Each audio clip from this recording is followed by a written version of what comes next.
पार्टियों। अभी ये जो अब बता रहे थे कि वो ज्यादा इच्छुक हैं। बिल्कुल, दोस्ती के पिंगे बढ़ाने के, वो स्वाभाविक प्यार नहीं है, बेचैनी और मजबूरी वाला ही प्यार है, लेकिन ज़्यादा आग उधर लगी हुई है जेएमएम की तरफ, क्योंकि उनकी परेशानियां बहुत बड़ी हैं। इन लोगों को, जैसा मैंने बताया ना, कि जैसे आज मैंने जो भी बता रहा हूँ कि इनको क्या क्या परेशानी है, वो बीजेपी लीडर से बातचीत करके वो यही सारी परेशानियाँ वो बता रहे हैं। तो इधर तो ज़्यादा चीज़ें समस्या के तौर पे दिख रही हैं कि हमें ये समस्या आएगी, हमें ये आएगी, हमें ये आएगी, उसका विचार विमर्श चल रहा है, उसका सारा मशवरा चल रहा है।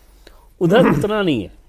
और उधर कहा ये भी जाता है, हकीकत पता नहीं, लेकिन कहा यह जाता है जेएमएम के भीतर की कल्पना सोरेन की तो ज़्यादा इच्छा है कि इधर अगर साथ रहें केंद्र सरकार के साथ, डबल इंजन की सरकार, वाइफ चाह रही हैं कि चले जाओ उधर। हाँ, इस तरह के थ्योरी में वो ज़्यादा विश्वास करते हैं। एज अ जेएमएम लीडर और एज अ वाइफ, दोनों तरह से कहा जा रहा है कि वो इच्छुक हैं कि हस्बैंड को फिर जेल नहीं जाना पड़े, कोई नया मुकदमा नहीं आ जाए। कोई अभी तो एक जमीन का मुकदमा था कि लीज कर ली थी एक माइंस की, अभी कोयले का मामला है, पत्थर का मामला है जिसमें पंकज मिश्रा अरेस्ट हुए, उनके और प्रेम प्रकाश श्रीवास्तव अरेस्ट हुए। कोयले के मामले में अभी छापे पड़े हैं, ये जो अभी सीए चार्टर्ड अकाउंटेंट के यहाँ छापे पड़े। तो कई ऐसे मामले, शराब घोटाला अभी टेक ओवर किया है ईडी ने। दो बड़ी होशियारी की थी हेमंत सोरेन ने कि अपनी तरफ से आगे बढ़ के मनरेगा वाले घोटाले में भी और ये जो इसमें शराब वाले में भी विजिलेंस की जांच शुरू करा दी थी। अपने ही आईएएस को अरेस्ट करा दिया था, विनय चौबे उनके प्रिंसिपल सेक्रेटरी रहे थे, उनको अरेस्ट करा दिया था।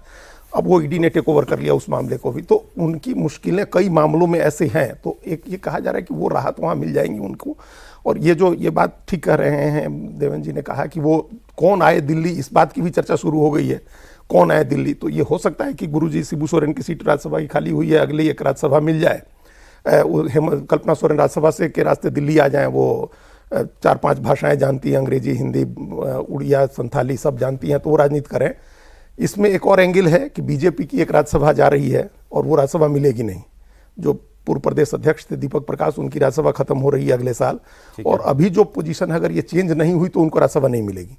तो अगर बीजेपी जेएमएम साथ में आ जाते हैं तो एक एडिशनल राज्यसभा वहां ये सब बातें भी उनसे हो चुकी हैं जिनका नाम आप नहीं बता रहे हैं, जिनके साथ बातें हो रही हैं, जिन लोगों के साथ बातें हो रही हैं। हाँ, मतलब अरे भाई, हम तो जहां थे अभी, जिस हम शादी में थे परसों, सौरभ जी, वो शादी बीजेपी के, वहां जमावड़ा था, बीजेपी के तमाम नेता थे, उन्हीं लोगों से जुड़ी हुई शादी थी।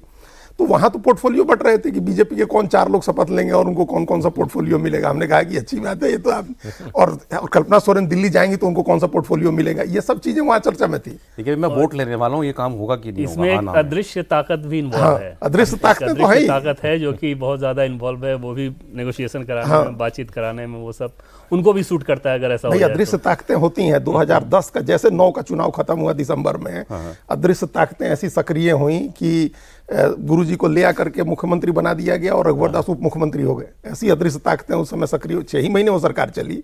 फिर उसके बाद राष्ट्रपति शासन, फिर नई सरकार अर्जुन मुंडा की, लेकिन उस समय तो अदृश्य ताकतें सक्रिय होकर के सरकार बनवा दी। हर पार्टी में दोस्त हैं, अगर ऐसा हो गया, हर पार्टी में दोस्त है, नहीं वो दूसरे लोग। अगर ऐसा हो गया सौरभ, लेकिन अर्जुन मुंडा, बाबूलाल मरांडी, रघुवर दास, चंपाई सोरेन, इस तरह के जितने नेता हैं स्टेट वाले, उन सब के लिए बहुत बड़ा झटका है। और उनके लिए वो एक्सेप्ट कर पाना, उसको डाइजेस्ट कर पाना आसान नहीं होगा। अभी जो चंपाई सोरेन सबसे ज्यादा इस बात को दिखी, चर्चा शुरू होने से सबसे ज्यादा दुखी वही हुए, क्योंकि वो 1 साल पहले जेएमएम छोड़ के आए जाएंगे। हाँ, जेएमएम ही छोड़ के आए हैं। बाबूलाल मरांडी सोचिए ना, हेमंत सोरेन अगर मुख्यमंत्री हो, बाबूलाल मरांडी क्या करेंगे उसके बाद? ये दोनों टूथ एंड नेल से विरोध कर रहे हैं। बाबूलाल मरांडी, रघुवर दास, इनकी अगर कोई दूसरा आदमी डिप्टी सीएम हो गया बीजेपी का लीडर, तो लीडर वो हो गया ना। ये लोग तो डिप्टी सीएम हो नहीं सकते हेमंत सोरेन के अंडर में।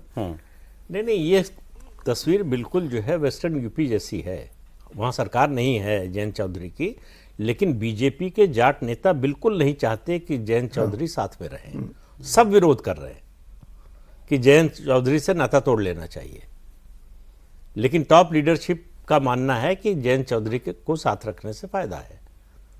तो उसी तरह की स्थिति जो है झारखंड में बनी हुई है। बंगाल स्टेट लीडरशिप, उनको लग रहा है ना कि वो सपना देख रहे हैं पूरी सत्ता का, यहां सत्ता में छोटा सा हिस्सा मिलने की बात है। तो इसलिए जो है स्टेट लीडरशिप तो कभी ऐसा नहीं चाहे।